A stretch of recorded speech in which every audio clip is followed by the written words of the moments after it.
শুনেন শুনেন আমি বলি, আপনার যদি সমস্যা না হয় তাহলে আপনি শুধু নেগেটিভ কিছু বলিয়েন না। আমি বলি আমি তো উল্টা বুঝছি। উল্টা না, আপনারটা আমি বুঝতে পারছি। আসসালামু আলাইকুম। আজকে একটা প্রতিবন্ধী মানুষ যার একটা পা নাই, সে আমাকে বলল তার নাকি এক পা নিয়ে ঘুরে ঘুরে ভিক্ষা করতে অনেক বেশি কষ্ট হয়। আমি তাকে জিজ্ঞেস করলাম ভিক্ষা না করে অন্য কোনো কিছু তো করা যায়, বসে বসে ইনকাম করার অনেক ব্যবস্থা আছে। সে আমাকে বলল সেরকম যদি কোনো কিছু করার সুযোগ পায় তাহলে সে অবশ্যই করবে। আজকে সেই প্রতিবন্ধী মানুষটার জন্য ছোট্ট একটা ইনকামের ব্যবস্থা আল্লাহ করে দিয়েছে। ভিডিওটা দেখতে থাকুন।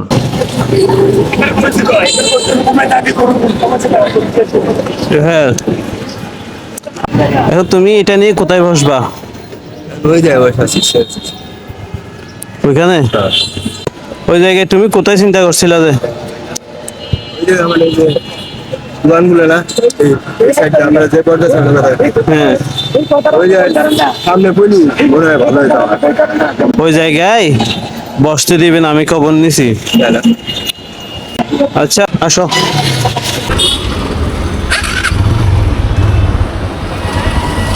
সুন্দর করে বসতে পারছো? পরে যাবে না তো আবার? শক্ত করে ধরিও।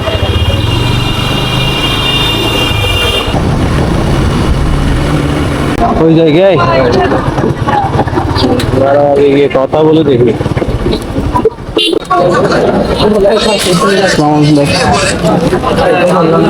লোকটা প্রতিবন্ধী, বুঝছেন? মানে এভাবে দৌড়ে দৌড়ে বিক্রিয়াও করতে পারতেছে না, কষ্ট হচ্ছে। তো বসে এক জায়গায় ওজন মেপে একটা কি ইনকামের একটা রাস্তা খুঁজতেছে। আমি নিজের থেকে সহযোগিতা করে ওকে একটা কি ব্যবস্থা করে দিয়েছি। ও চাচ্ছে এই জায়গায় কোথাও বসতে। এটা জেলা প্রশাসনের আন্ডারে, তো আপনি জেলা প্রশাসন থেকে মাধ্যমে অনুমোদিত, আপনার সমস্যা হবে না, ওনাদেরকে বলে দেবো। আচ্ছা আসো।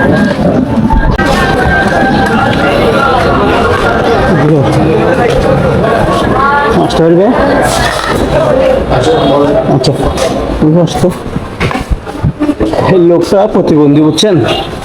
ও এক পায়ে এভাবে দৌড়ায় দৌড়ায় ভিক্ষাও করতে পারতেছে না। তো আমাকে বলছে আমাকে যদি একটা ব্যবস্থা করে দিতেন কোথাও বসে এই একটা নিয়ে কি কিছু টাকা ইনকাম করতে পারতাম। তো ও চাচ্ছে এখানে কাছে কোথাও বসতে।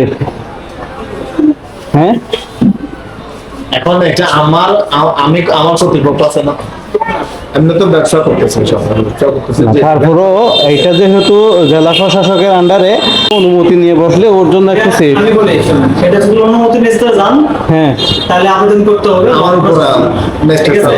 না এটা তো হ্যাঁ এটাও জানি, কিন্তু এটা একটা মানবিক দিক দিয়ে আপনারা সবাই যদি একটু সহযোগিতা করেন আশা করি। ব্যবসা করতেছে অর্ধেক দিয়ে বিবেচনা করতে গেলে এটা সবাই দেখবে। হ্যাঁ হ্যাঁ হ্যাঁ, সমস্যা ঠিক নেই। আছে না? আচ্ছা যে কোনো সময় এখানে মনে করেন অভিযান থাকে, তো যে কোনো সময় যদি উঠতে বলে হ্যাঁ হ্যাঁ, তখন তুমি ওদেরকে যদি যে কোনোভাবে কনভিন্স করতে পারলে সেটা তোমার ব্যাপার। ওটা তোমার ব্যক্তিগত ব্যাপার। এমনি তো সবাই ওরা দেখবে, দেখে তো আসলে আমরা প্রতিবন্ধী, আমি যেটা করতেছেন অভিজ্ঞতা এবার আমি ব্যবসা করে যাচ্ছি। হ্যাঁ ভাই, ধন্যবাদ। এখন এটা বলে নিছি কেন জানো? পরবর্তীতে কেউ এসে তোমাকে যেন কি তুমি এখানে বসো।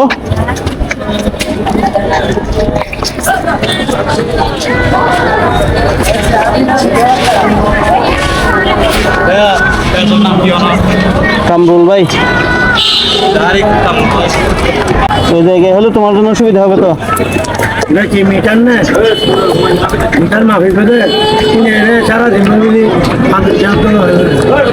না ঠিক আছে, এখানে উনি চোখে খাইব একটি মামার টাকা পাইব না। তুমি এখানে বসো, এখানে যদি তোমার ব্যবসা কম হয় তাহলে তুমি নিজের থেকে একটা জায়গা বের করবা, বুঝছো?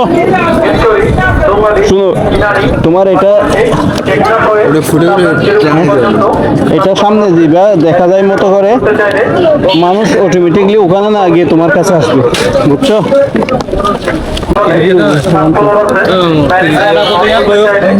গরম তো আরো দেখাই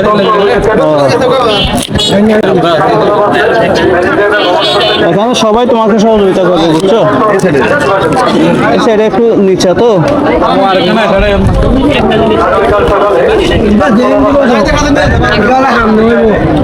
যারা আচ্ছা, আপনাকে একটা কথা বলি আঙ্কেল, এখানে আপনার কোনো সমস্যা হবে? এটা আর বলছি না শুনেন শুনেন আমি বলি, আপনার যদি সমস্যা না হয় তাহলে আপনি শুধু নেগেটিভ কিছু বলিয়েন না। এই তো আমি বলি আমি তো উল্টা বুঝছি উল্টা না, আপনারটা আমি বুঝতে পারছি। এগুলো না, ইচ্ছা মতো দেন এখানে ও রিজিকে যেটা আছে সেটা অবশ্যই অন্য 10 জন যেভাবে ব্যবসা করতেছে ওটাই আলাদা, ওটা আলাদা না। এখানে 5 জন পান বিয়ারি আছে লাইন ধরা বুঝলেন, আর এখানে মাঝখানে মানুষ আছে আগে কি করবো ভালো কাজ করতে তার একটু সেবা দিবেন। বাচ্চা অসুবিধা এখনো তো দিতেছি, আমি বলতেছি ওনার কেউ এখানে দেখবো না, এখানে সব পান বিয়ারিরা বলবো সবাই করতে পারে না। বসেন এখানে দেন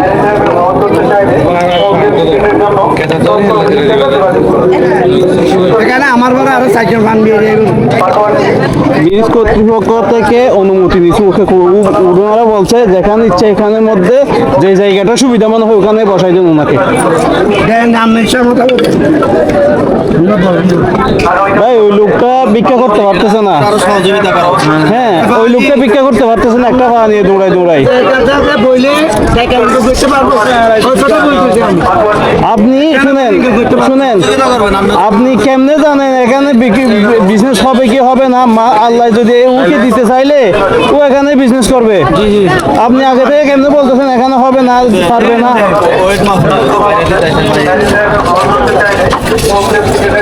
ধরো এই জিনিসটা কোথায় রাখবা,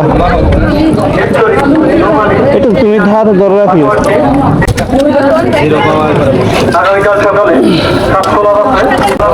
আজকে থেকে তোমার ভিক্ষা করার দিন শেষ, বুঝছো? আল্লাহ যদি তোমার রিজিকে রাখে এটা দিয়ে তোমার সংসার চলবে, ঠিক আছে? তোমার হ্যাঁ এটা হচ্ছে তোমার আজকে থেকে এটা তোমার প্রথম ব্যবসা, তোমার প্রথম কাস্টমার হিসেবে পুরাপুরি একবার লাস্টে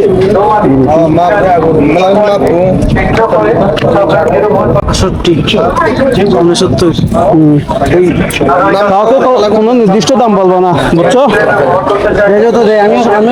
আমি তোমার প্রথম কাস্টমার হিসেবে আজকে আমি মাপলাম, আমি তোমাকে 500 টাকা দিলাম। আপনি মাপতে চাইলে মাপতে পারেন। হ্যালো ভাই, সোহেল, চ্যানেলের নাম কি? আমার চ্যানেলের নাম হচ্ছে কামরুল ভাই। কামরুল ভাই। এইটা দেখা যায় মতো, বুঝছো? কাউকে নির্দিষ্ট কোনো দাম বলবা না, যে যত টাকা দেই, ঠিক আছে?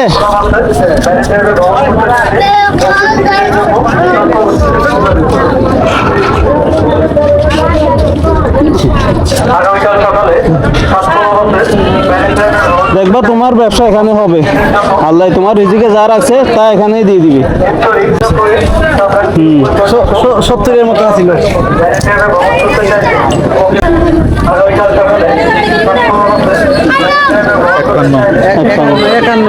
আমি আরেকবার আসলে তোমার জন্য কতগুলো ব্যাটারি নিয়ে আসবো, বুঝছো? এক্সট্রা।